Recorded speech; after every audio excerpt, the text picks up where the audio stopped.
Hello, my name is Gabby Turner, and welcome to this pick a card reading in which we're going to be finding out who is your secret admirer and what do they admire about you. So we do have three options here. Option number one is the Two of Wands. Option number three is the Two of Swords. I'm sorry, what did I say? Option one is the Two of Wands. Option two is the Two of Swords. Option three is the Two of Cups. So wands, swords, or cups. These are also listed in the description box with the name of the card. But go ahead and take your time getting in touch with your intuition to see which option or options are calling out to you. And then once you've decided, just use the timestamps below to go directly to your reading.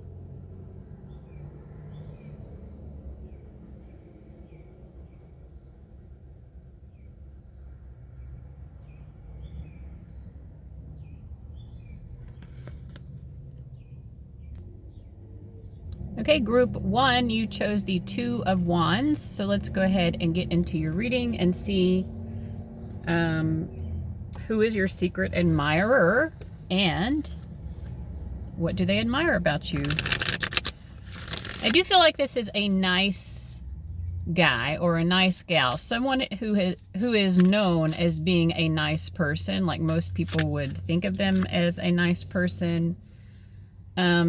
Yeah, it's like the kind of person who would give the shirt off their back to help someone. Like, if 100 people were surveyed, you know, like 99 probably, or not, at least 98 would rate this person as like a highly kind and loving person. Like, cream of the crop, good person, you know, a real mensch, if you will.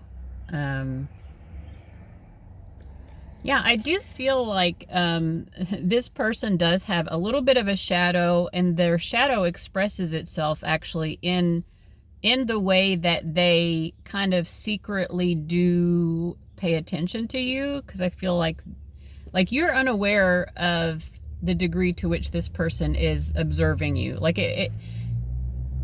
you might think, well, this is a nice person, but like I don't think you realize this person is kind of low-key obsessed with you, and it does feel a little bit like their shadow, not in a bad way. The shadow itself is not necessarily a bad thing. We all have a shadow and we should learn how to embrace it. I feel like this person has embraced their shadow, especially as it comes to, like, you know, they keep up with you. Like they look at what you're doing, they find out things about you, right? I mean, in this day and age, social media is one way that people keep tabs on each other. So if you have social media, that's probably part of it. But like whatever this person has access to like know about you, whether it's like hearing it through the grapevine or whatever, like they keep tabs on you. I do feel like this person has a little bit of a sense of inner conflict about the fact that they do this. Like they have that angel on one shoulder, devil on the other shoulder, right? Their shadow side and that part of them that, you know, is like, but I'm a good guy. I'm a good person, you know. So tell us more about that. They, yeah, I feel like they do think that you might not like it for them to be keeping tabs on you, that it might make you uncomfortable. That's what their fear is. Like if group one knew I was keeping tabs on them like this, it might make them uncomfortable, and they don't want you to see them that way. Yeah, they don't want you to see them that way. They don't want you to see. So I said that they kind of embrace their shadow. They've embraced their shadow enough that they do keep up with you, right? Like they keep tabs on like who you might be talking to romantically or dating as well. I feel like they're a little bit too shy to like come forward and make their own feelings known to you.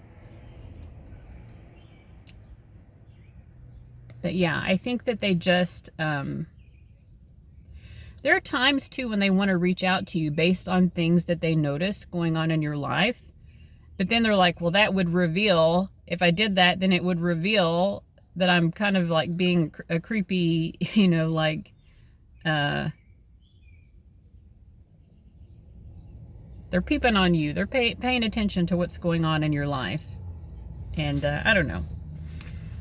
So I think I've explained that well enough. But let me give you more insight into who the person is, because that is probably not going to tell you who it is. Because like I said, I don't think that you know. I think they're keeping it hidden that they're even doing this. But so super duper nice guy, like all around nice guy is how this person is seen. What else can we say about them? They are a super duper nice person. They are also like a sort of free spirit in some kind of way. And that's something that you might have observed about them. Like on both of these, there's someone riding a broom. It's making me think of, like in Muggle terms, like maybe they ride a motorcycle. I feel like this person is known to ride a motorcycle. So there's a sort of free spirit about them. It could be a bicycle as well, someone who's into riding a bicycle, but it feels like something like that, you know. Something that has to be straddled, if you will, but yeah, motorcycle or bicycle that they're known for riding on. And you would know this about them.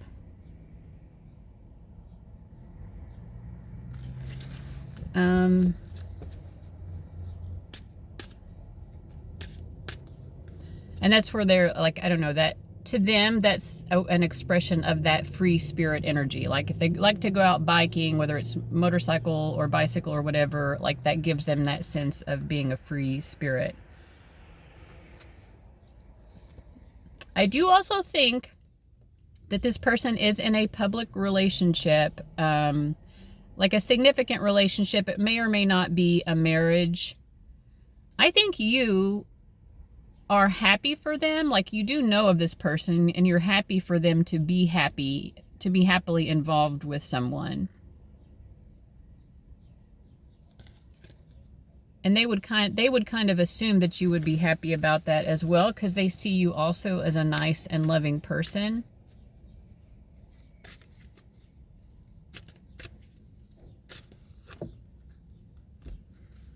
They view you as, well, this could also be them. Is this them or you? Okay, this is them. I do feel like, yeah, this is someone who probably tends to be single, like bachelor or bachelorette energy, like that tends to be what they're doing. And so when they got into this relationship that they're in, which I do feel is a significant relationship, it was a big change for them. So this is another clue as to like who this person is. They're normally single, but now they're in like a significant relationship, which is not the norm for them. But I think that you were happy. You may have had some jealousy as well. You may have had some jealousy, but it's like underneath that jealousy, I do feel like you were happy. You're like, okay, that's probably what's best for that person. So this is probably someone that you have some level of attraction to as well. Okay, anything else about who this person is? I think we've had several clues. I think that at some point in your life, you have had a surprising encounter with this person where they sort of came into your life or came back into your life and you weren't expecting it. It's like, oh, okay, it's like they made some sort of plan to see you and just showed up and you weren't expecting it. So that is another clue. Okay. So those are the clues. So what is it that this person admires about group 1?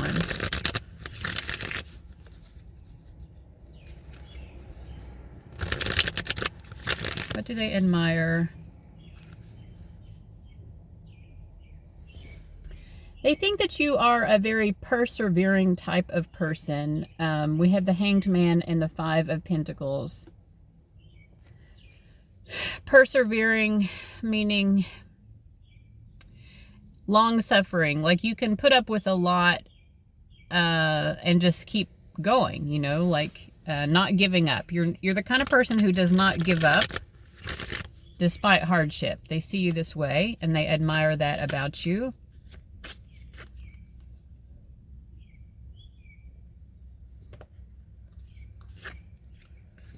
They do feel like you are someone who will get your revenge, or like you have a snappy comeback. I think they feel that you normally do it with words. Like you can find ways to like come back at people with your words. If someone hurts you, or if you perceive someone to be hurting you, you can come back at them with your words. Like you can stand up for yourself. They've seen this happen. They've seen you maybe even berate people, or like really take people down with your words before. But they actually did admire that, you know. They're kind of like glad that you have that in your arsenal. Because again, they see you as a persevering person. Yeah, they've seen you angry. Oh my gosh. This person has seen you angry. And you might not see it that way or expect them, because they're like all goody two-shoes. Like everybody thinks they are just the goody-goody.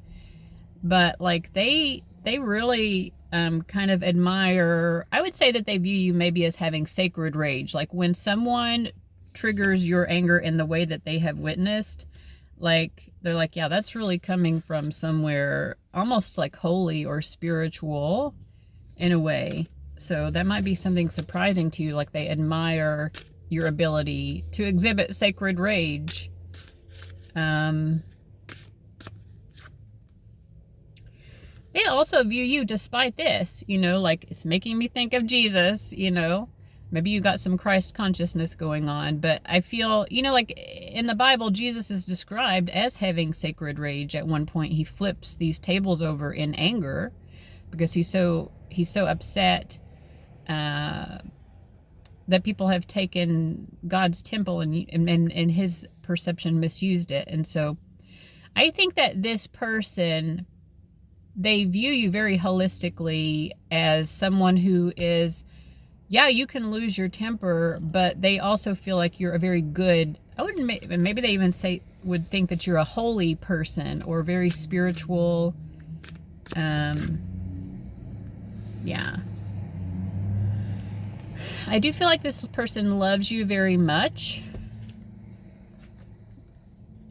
They love you very much, and they feel that a lot of people love you very much. They do feel like maybe a lot of people love you very much, but also that a lot of people really turn to you for support, and almost it becomes a baggage at some level. The amount of the expectations other people have of you, or the expectations people put on you, they feel they're like, if group one just wanted to like cut ties or walk away sometimes from all the people like begging them for help or support or attention or whatever, they're like, I would totally get it. And maybe they have even seen you do that, you know. But I think that they, even though they did like pop up in your life at one point unannounced, they know that it is a burden to you that people tend to do these types of things. So like they try not to do it themselves. They don't want to be intruding upon your life. They're thoughtful, they're considerate of your time and energy. And they feel that sometimes people just take a little bit too much from you. That said, they also view you as having like a really big heart, and you have a lot of love to give. And they also do feel that, I mean, they're like, well, the reason that people do gravitate towards group one and expect so much of them is because genuinely they have such a big heart. They have so much to give. And they view you as very patient, so patient.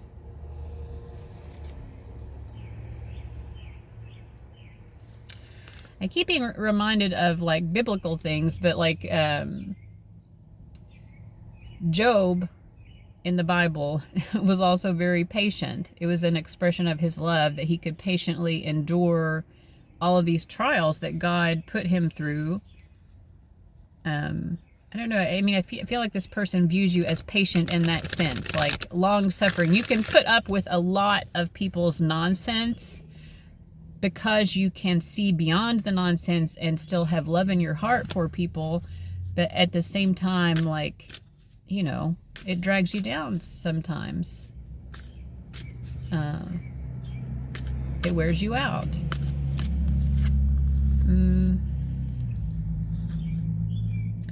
I feel like another thing they admire from you is that they feel like you're very multifaceted. And it's like there are these different sides to you that almost seem to conflict with each other, right? You're like the yin and also the yang. You're the this and also the that. Like you are multifaceted, but also like self-contradicting at times. But they love that about you. It's like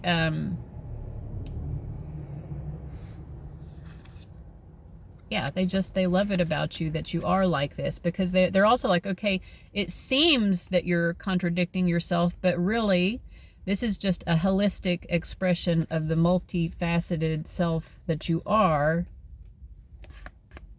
I don't know. It's like it makes them fall more and more in love with you. I do feel like this person has romantic feelings, even though, like I said, I think that they're involved with someone else. But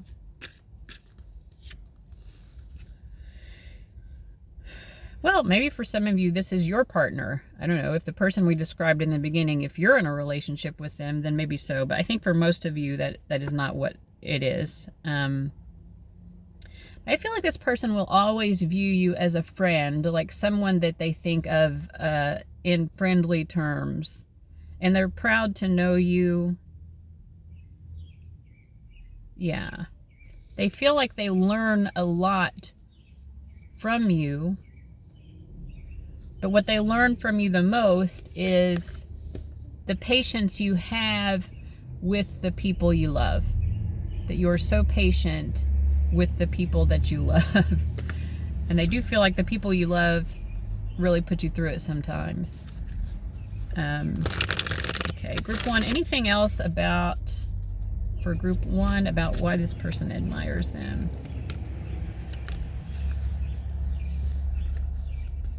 So I'm getting mostly reversed cards. I think that does signal that we're at the end of the reading. But group one, I do hope that this was a special and helpful and insightful reading. Thank you so much for watching, and I'll see you later. Bye-bye. Okay, group two, you chose the Two of Swords. This is from the Everyday Witch Tarot deck, by the way. Let's go ahead and get into your reading and see who is your secret admirer. And what is it that they admire about you?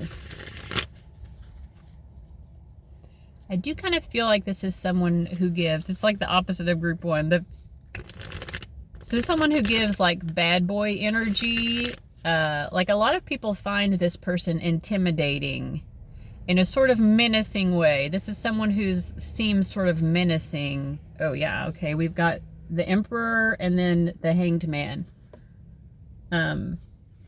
They can sort of intimidate people with just a glance. Like they can just look at someone a certain kind of way.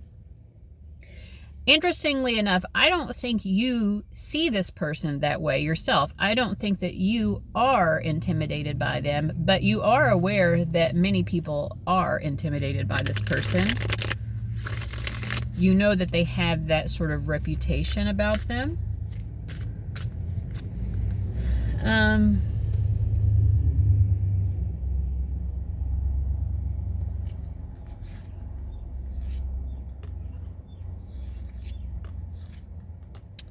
Let's see, what else? The Wheel of Fortune. Oh. Well, I'm not sure. Is it? Okay. I think you're aware also, this person has had some sort of lucky break in life, which was very important to their overall life story. They had some big lucky break in life of some kind. And I think it has led them to like a long career path. Like they broke into some sort of career that they were lucky to get into in the way that they got into it. if that makes sense. So that's another clue. So they're bad boy intimidating vibes to most people, although you are not intimidated. And they've had some sort of lucky break in their career, which has allowed them to have a long-standing career in a field in which you do kind of often have to have a lucky break to get into. Or if most people don't get a lucky break here, they did. They got a lucky break. And it's not that they don't deserve their success, because they definitely do. And that's another thing about them, is that most people would definitely view this person as being deserving of their success. But I do feel like they have a little bit of a complex about it at the same time. Like, they're always afraid that they're going to lose what they have gained. They can't shake that feeling like, okay, yeah, I had that lucky break. It could be 10 years ago, 20 years ago, 30. I mean, however long it's been, they've been in this career and they've been succeeding. They are still kind of in a way waiting for that other shoe to drop. So other people can see that they've earned their spot. You know, yeah, they had a lucky break, but they also have a lot of talent and hard work. They've earned their spot, but yeah, this person is they're afraid of retiring. I don't know if this is someone who's even if they're not at retiring age, they're afraid of ever doing that. They're afraid of retiring because they always had to like hustle. Like, yeah, they got that initial lucky break, but then it felt to them like a constant hustle to like stay in the game and stay relevant in their career, stay on top of it. They do kind of, you may or may not know this part of it, so this may not help as a clue to who they are unless you just have a keen insight to them, but I think they do kind of want to retire in a way, or at least step back and work less and just like enjoy life. Like enjoy the fruits of their success, because they have been quite successful career-wise, but they are, at the same time, they're kind of afraid to do that. They're like, no, I need to stay in the grind just in case. Like, you never know what might happen. And they're really afraid of like falling out of grace, so to speak, in terms of their career. They don't want the success to end. But it's like when you're treading water, like for me, I have a lot of body fat, so I float really well. But imagine, maybe you don't have to imagine because this is your life, but like someone who has very little body fat is going to have to tread water like in order to stay afloat. And it's like hard, just like constantly treading water. I'm using this as a metaphor. This person may or may not be skinny like that, but they do feel metaphorically like they have to tread water to stay relevant, to stay successful. But at the same time, they kind of appreciate that grind that they have to do. They appreciate it because, I don't know, like it makes them feel alive. Like they like having to prove themselves time and time again. And they do feel like they do. So I think these are things about this person that you would be aware of. So if this isn't ringing a bell, then this is not your reading, which is fine. Anything else to help us identify who this secret admirer is? I feel like this person wanted to come to, it could have been a birthday party or some sort of holiday event. They wanted to come to some sort of celebratory event. Like I said, maybe it's a birthday party. Maybe it was like to come over for Thanksgiving. Something, but, or invite you over. But anyway, it feels like maybe it didn't work out or something. So there's something here about that. Maybe that will make sense. Anything else to identify this person? Okay, so that's all we've got for that part of it. So let's now look into what they admire about you. This is a secret admirer. And what do they admire about you?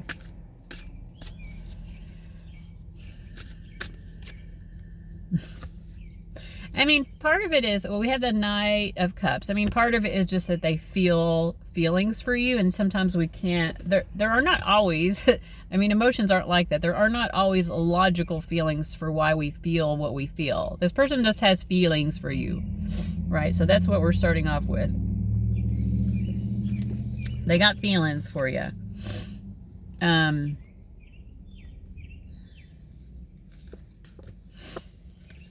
They have feelings for you. They want to get you in a relationship. We have the Nine of Pentacles reversed, though. So it's like, I think they view you as, maybe it's difficult to get you in a relationship or something.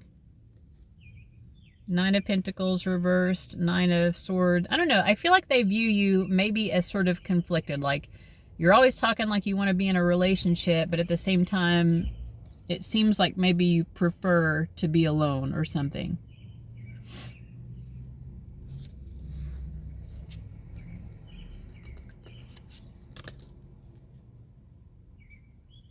Or like you always seem to be going through some sort of heartbreak in your love life. This person has some sort of awareness of your love life, and they're just like, I would treat you better. I would treat you better than that. I wouldn't hurt you like that person did.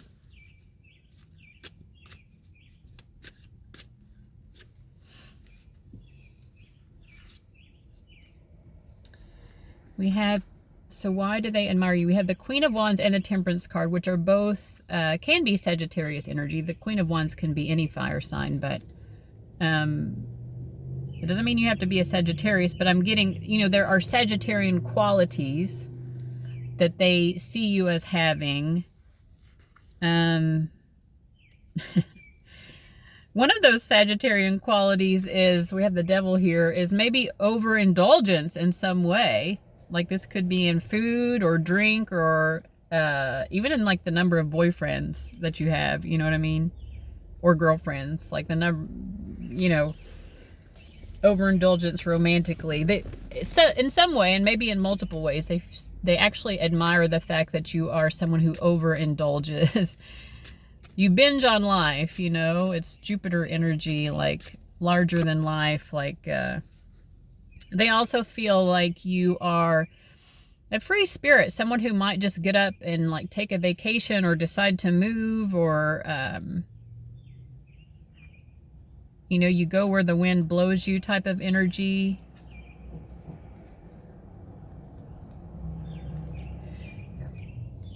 They also think that you're like a deep thinker.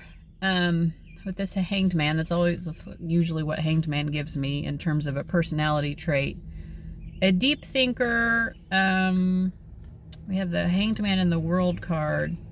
They think that you like are aware of a lot of like quote unquote big issues, but you can also see into like the tiny minute details of even like big issues. We have the Ace of Cups reversed.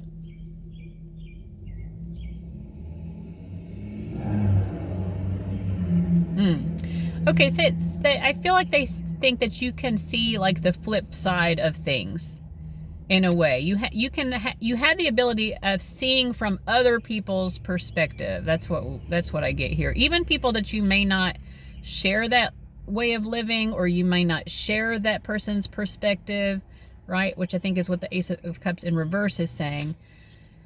Just because you haven't, let's say, like when you're thinking about very wealthy people and you yourself are not wealthy, you can still put yourself in the shoes of that person and understand them as a person, right? Not just as a, well, all billionaires are like this, you know, or on the other side of it, like all like poverty-stricken people are like this, right?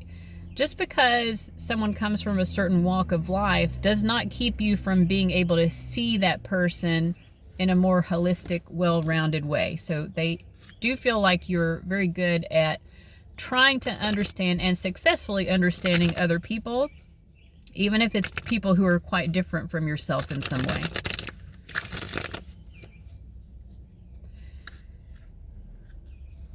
Okay, so that's another thing that they admire about you.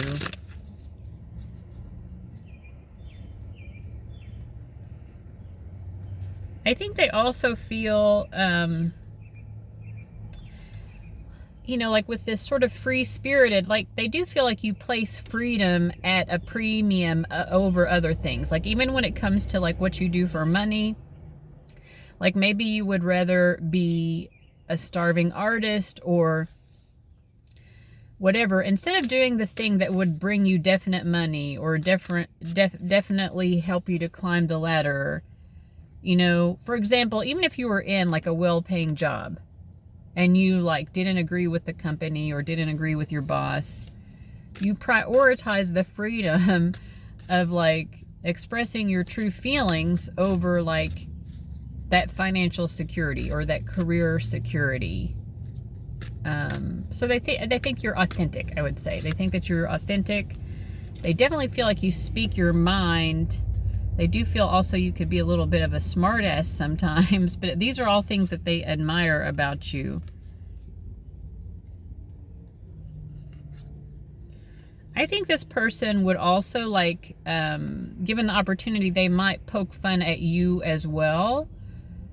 Maybe it's like, even though they admire the fact that you would place, you know, I don't know, your integrity or your self-expression. It's kind of more like you would want the freedom to say what's on your mind versus having a solid, secure paycheck. That would be your preference. But anyway, I think they might like poke fun at you for the fact that maybe either you don't have a lot of money or what you spend your money on. This could also be another clue to who this person is, but like if they ever have poked fun at you about something like that, they were doing it as almost like a term of endearment in a way. Well, it was a term of endearment, not just in a way. Yeah, I think this is one area where they definitely view themselves as different from you, because they really do care about climbing the ladder and succeeding in their career. They don't want to be at the bottom of the ladder. They don't want to be, not that they think that you're okay with being mediocre, but this is just something else about them. They really want to be like the top, the best in their field. They wouldn't want to have a job just for the sake of having a job. So in that way, they can relate to you because they feel that you're the same way. That you would not want to have a job just for the sake of it. For you, a job needs to be maybe an expression of who you are as a person. But for them, it might need to be that as well. But like they are like, I need to be the best. I need to be the best of the best at what I do. So that's what drives them, is to be numero uno, number one.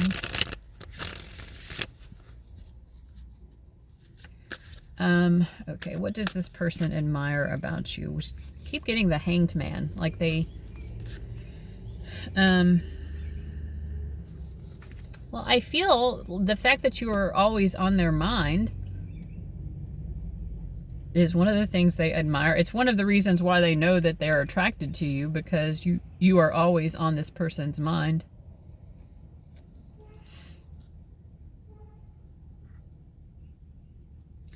They like the fact that they think that they are on your mind too. So they like the fact that both of you stay on each other's mind.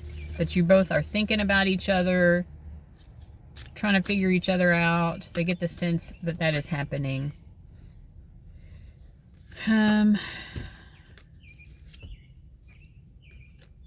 Yeah, I feel like they can view themselves being family with you, or like having a family with you, like settling down. So they definitely like that about you as well, that they can see the two of you having that type of life, like a settled down life, growing old together. All right, anything else for group 2 about what their person admires? So I'm getting all reversals, so I think that means that we are at the end of the reading.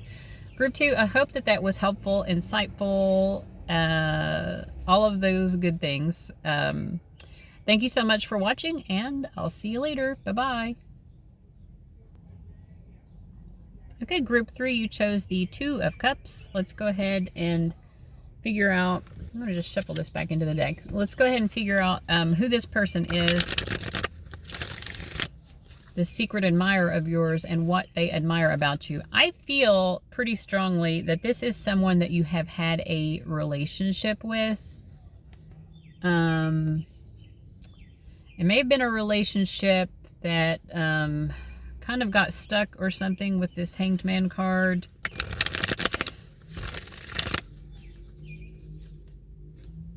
I feel like there was a relationship and or you lived with this person. But, I mean, it feels like you live with them in a romantic sense. So I'm just going to say, like, it feels like someone you've had a relationship with.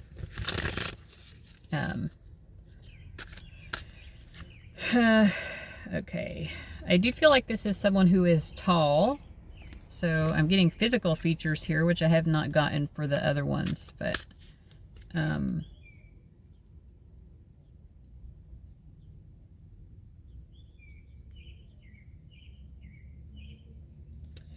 yeah, I'm feeling like you definitely shared a bed with this person, but I kind of feel like,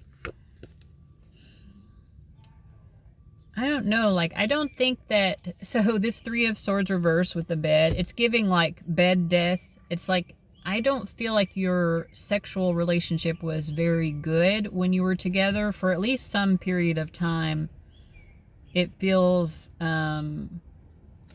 like maybe things just weren't going great in the relationship, and so the two of you weren't having a great sexual relationship. So the first part of this reading is like giving you clues as to who this person is. So if it doesn't sound like it's making any sense to you so far, then this reading is not for you. But let me see if I can get a few more clues just for confirmation here.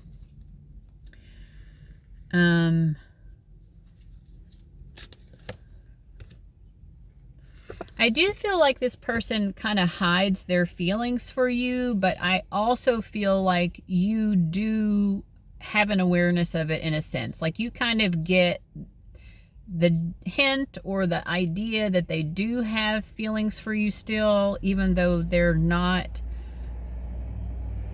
being very open about it. They're trying to hide it.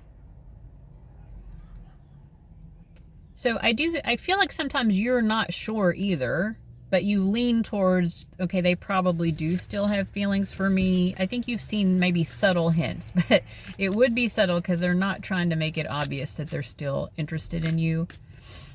I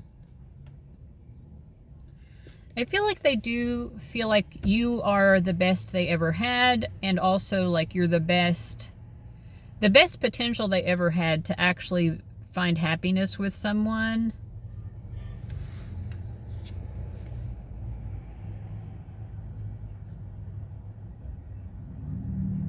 Yeah, they have a lot of sweet memories of you. I would say this person misses you. So you may not know all of this. Let me see.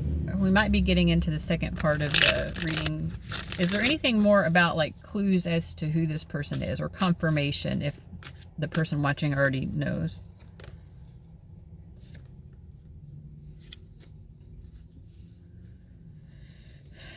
I would just say that when the two of you were together, there may have been a feeling of being stuck with them or being almost sort of suffocated by the relationship, right?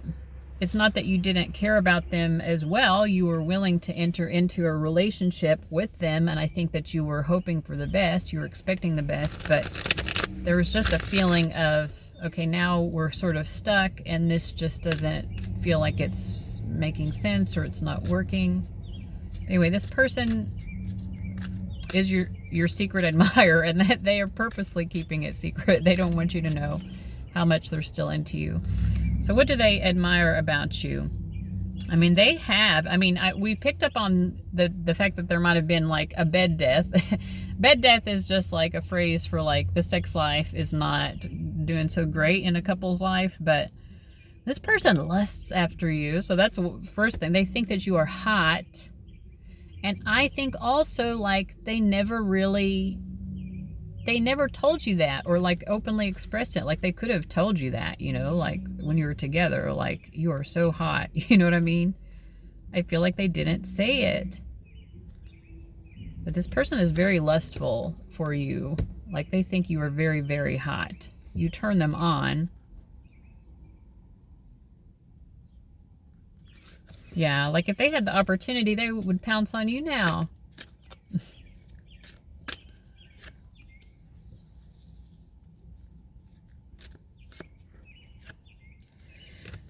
I do feel like, so this part of it is about what do they admire about you? I don't know. I think they view you as a forgiving person because they know that they kind of did you wrong somehow, or they wounded you. They caused you like problems. They caused problems for you in your life.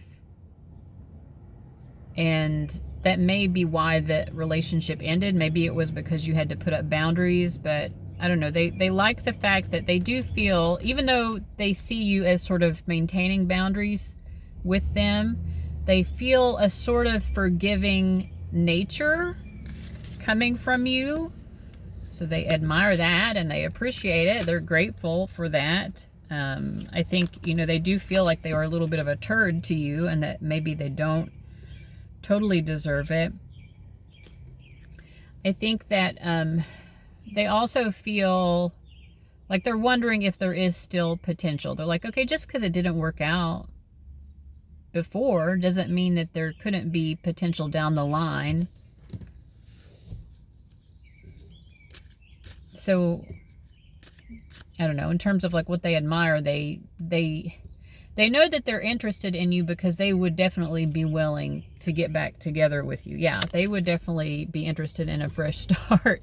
And they also feel, they also like, I think that the sex life would be better the second time around. If we were to try it again. Because they just feel like maybe, because they sense that you've sort of forgiven them, that maybe it also means that you understand them better than you did before.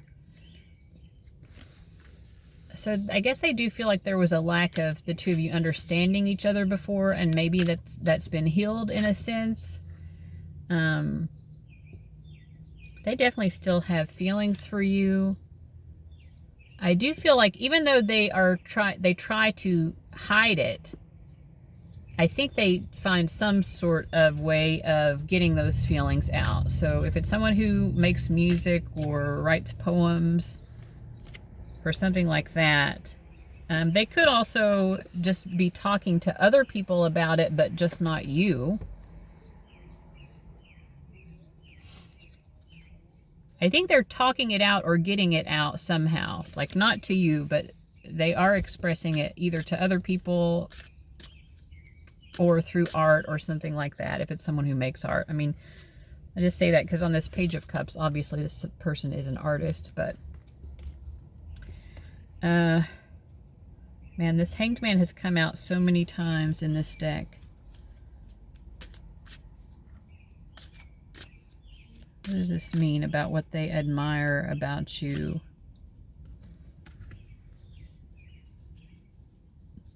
I feel that they have seen you forgive other people as well. So that it isn't just that you've forgiven them, they do find you to be, just generally speaking, a forgiving person. I think they also feel like you tend to attract people who are sort of brutish, you know, like either just people who come on too strong, or this Strength card reverse makes me think brutish, like someone who has not tamed their wild energy, you know, someone who hurts people. You attract people who hurt you. They see you this way. Yeah, that's coming through strong. They do feel, and they would include themselves in that number, but they're like, I know that group 3 has also attracted other people who have hurt them. But they just feel like you're a very sweet person. You're very forgiving.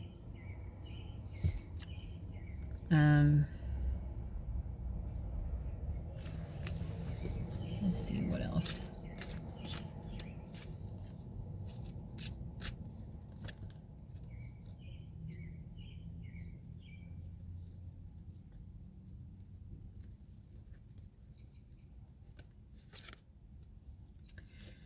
I think they also feel like they have a certain type that they are attracted to. And you're not, you are like someone who's totally different from their normal type, but they do have a type, like a strong type. You're just not like that at all, though. So why do they admire that about you? For one thing, you're in a class of your own within their own, like, you know, with the people they've been involved with or attracted to, like in that whole group, you are in a class of your own, because they're almost all of the other people they've been with or been attracted to are almost like cookie cutter. I mean, not that they're not individuals, they clearly are, but like they're cookie cutter in how neatly they fit this person's specific type. And that could be personality, lifestyle, looks, you know, whatever their type is. They tend to go for people in this specific kind of type. But you are like, you're just not like that. They do feel that you have a sort of clout with them that is, it's just not what they usually look for. It gives you a certain type of clout. It's a certain standing with them. You stand out. Okay, why do they like this? Because they're like, I think that to them, it makes them feel that maybe their feelings for you are more true, that it's more like true love with you. And with these other people, maybe it's like, oh, we just share certain common interest, or they have a certain look that I like, or whatever. And it's not that they feel that there's anything wrong with that, with having a type, but they're like, the fact that you are outside of this type somehow in an obvious way, in which none of these other people they've been with is outside of the type, it makes them feel like maybe that means that you really are the one.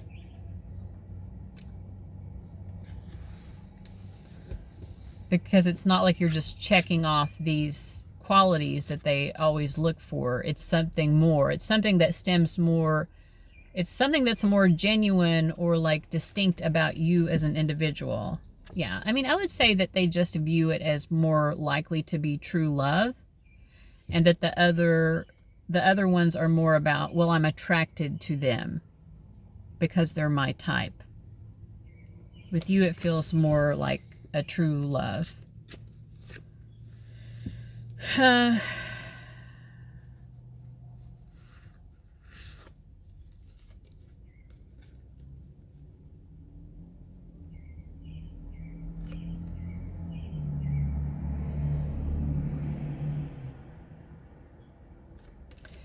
I think they, I don't know, like when I said before that the two of you had lived together, to me it feels like maybe you lived together in their home or their house. Like it was their house first, or apartment or whatever, and like then you moved in, and they're just thinking now, like, if we were to do it again, maybe we should do it the opposite way. Like maybe I should, you know, maybe it's important for group 3 to have their space established and for me to come in so that they're in their comfort zone. That like maybe that would work better. So that's one thing that's on their mind, is like, if we were to try again, like how could we do it differently so that it would work better, basically.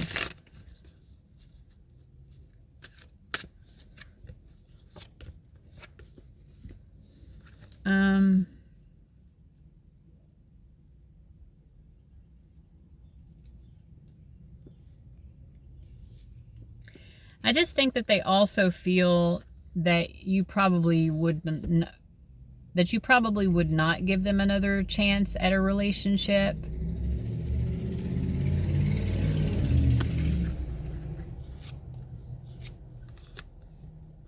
So that's not necessarily something they admire about you. It's just something that I'm observing here. Like, they kind of assume that you would not, but they still hold out for that potential. They're like, yeah, I don't know, like they could warm up, you know, group 3 could warm up to me again. Okay, so what do they like? What do they like about group 3? What do they admire? What are they attracted to?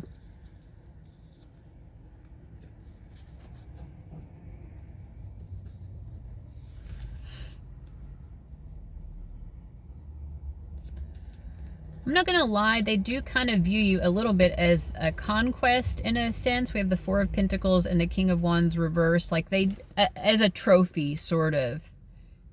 Yeah, because I think they feel that a lot of people who've had the opportunity to be with you also view you that way. It's almost like it's a point of pride to be able to be with you. Like it's something to brag about. Okay. Yeah, they can brag about being with you, or they have bragged about being with you. Like it gives them, they feel like it gives them street cred or something in some way.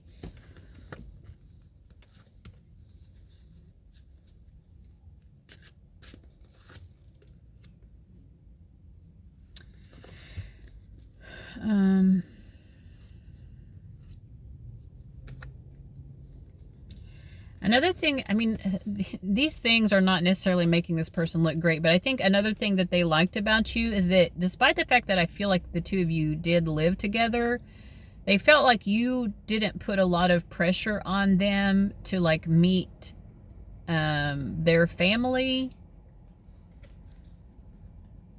Maybe because you weren't that interested in them. You know what I mean? Like maybe that's what it was, but I don't know. For them, they're like, oh, appreciate that group 3 isn't putting all that pressure on me, because they would have viewed that as a lot of pressure if you had wanted to meet their family. Or if you had, I mean, if you had put a lot of emphasis on it or like nagged them about it, you know. I think they were more interested in like introducing you to their friends, which they were willing to do that. They wanted to introduce you to their friends, but they didn't necessarily want to introduce you to their family. Okay, anything else strongly about what they like or admire about group 3? I mean, I would say the biggest thing is that they are very lustful for you, like I said before, and they do kind of feel like you are the one, and kind of like the one that got away. They really feel like you're the one that got away, and they do hope that they could eventually have an opportunity to entice you back.